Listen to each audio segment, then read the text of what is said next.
ንጉሱ እንደምን ዋልክ? እስቲ እንግዲህ ቀደም ብዬ እንደተጠቀስኩት ሶስተኛው ዙር ብሩህ አዲስ የንግድ ሀሳብ ፈጠራ ፍጻሜ ውድድር መካሄድ ጀምሯል። ምክትል ከንቲባው ደግሞ አዲስ አበባ ለፈጠራና ለፍጥነት ትኩረት ትሰጣለች ብለዋል። ምን ማለታቸው ነው? እስቲ የንግድና ሀሳብ የፈጠራ ፍጻሜ ውድድሩስ ምን ይመስላል? አመሰግናለሁ አብዮት። እንደምንላችኋል ተመልካቾቻችን። እንግዲህ አንተም በመግቢያችን ላይ ቀድመ እንዳነሳው ሶስተኛው ዙር ብሩህ አዲስ የንግድ ፈጠራ የፍጻሜ ውድድር እየተካሄደ ነው የሚገኘው። ይህ የፍጻሜ ውድድር እንግዲህ በተለይም ደግሞ 5 ምርጥ ፈጠራ ይዘው የቀረቡ ተወዳዳሪዎችን ነው እየተወዳደሩበት የሚገኘው። ከዚህ በፊት እንግዲህ እንደምናስታውሰው እንግዲህ ባለፉት 11 ወራት በተለይም ደግሞ በአዲስ አበባ በ145 የሚደርሱ በሁሉም በወረዳዎችና በክፍለ ከተማዎች ሲወዳደሩ ቆይተው 15ቱ እንግዲህ ለነዚህ ፍጻሜዎች ወደ ተለዩበት 5ቱ ወደ ተለዩበት 15ቱ ተወዳዳሪዎች ቀርበው ለፍጻሜ እንዲሁም ደግሞ ለፍጻሜ የቀረቡበት ሁኔታ ነው ያለው ማለት ነው። እነዚህ የ5ቱ ተወዳዳሪዎች ሀሳብ እንግዲህ ለከተማዋ ብሎም ለሀገር እንዲሁም ደግሞ ዓለም አቀፍ ተወዳዳሪ እንዲሆን በስፋት እንደሚሰራ ነው የተገለጸው ማለት ነው።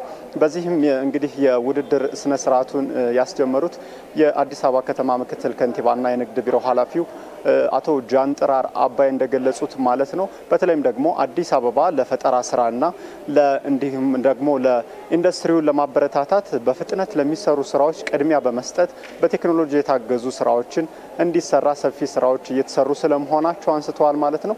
እነዚህ ተወዳዳሪዎችን በተለይም ደግሞ እንዲወዳደሩ የተደረገበትም በተለይም ደግሞ እንግዲህ የፈጠራ ሀሳብ እንደምናስታውሰው ብዙ ሀሳቦች ቢኖሩም እንግዲህ ከመደገፍ አኳያ የፋይናንስ እጥረቶች እንዲሁም ደግሞ እድሉን ያለማግኘት ይታያል። አዲስ አበባ ግን ይሄንን ጉዳይ በመተው ማለት ነው በፍጥነት እንዲሁም ደግሞ በጥራት የሚሰሩ ሀሳቦች የሚመነጩበትን ሰፊ ሁኔታ ሰፊ እድል ይዞ እንደመጣ ነው አቶ ጃንጥራር የገለጹት ማለት ነው። ይሄንንም ደግሞ ወደ ተግባር ለመለወጥ የከተማ አስተዳደሩ ሰፊ ስራዎችን እየሰራ እንደሚገኝ አንስተዋል። እንግዲህ ይህ የንግድ ፈጠራ ውድድር ሶስተኛው ነው። አንደኛውና ሁለተኛው ከዚህ በፊት ከ2015 ዓ.ም ጀምሮ ነው ከተማ አስተዳደሩ ለዘርፉ ትኩረት በመስጠት ሰፊ ስራዎችን እየሰራ የሚገኘው ማለት ነው። ይህ ሶስተኛው ዙር ውድድርም ከፍተኛ ፉክክር የተደረገበት ነው። አሁንም ውድድር እየተካሄደ ነው የሚገኘው ማለት ነው።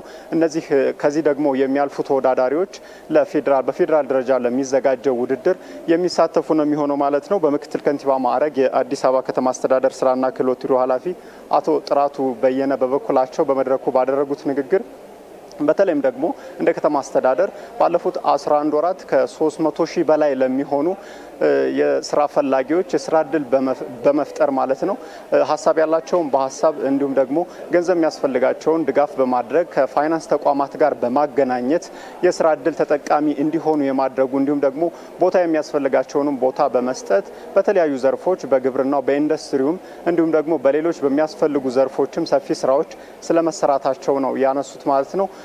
ከዚህ በኋላም እንግዲህ እነዚህ ተወዳዳሪዎች ይህንን ሀሳብ ወደ ተግባር በመቀየር ከተማይቱ በልማት እያደገች ነው የሚገኘው። ይህንን የከተማ ልማት ደግሞ ለማሳደግ በቴክኖሎጂ ሰፊውን ድርሻ ይወስዳል ማለት ነው። ሌሎች ወጣቶችም ተማሪዎችም የስራ እድል ፈጣሪ እንዲሆኑ በስፋት የሚሰራበት ሁኔታ እንደ ቢሮ መፈጠሩን ነው የገለጹት ማለት ነው። በተለይም ደግሞ ከፋይናንስ ተቋማት ጋር ትስስር የመፍጠሩ ስራ በስፋት እየተሰራበት ያለ ጉዳይ መሆኑን ነው አቶ ጥራቱ ያነሱት ማለት ነው። አብዮት ውድድሩ አሁንም እየተካሄደ ነው ያለው ማለት ነው። አጠቃላይ ደግሞ የውድድሩ ሂደት ምን ይመስላል የሚለውም በማታ በውሎ አዲስ ዜናችን በዝርዝር የምናቀርብ ነው የሚሆነው። አመሰግናለሁ ንጉሱ። ላደረስከን መረጃ እናመሰግናለን። መልካም ቀን።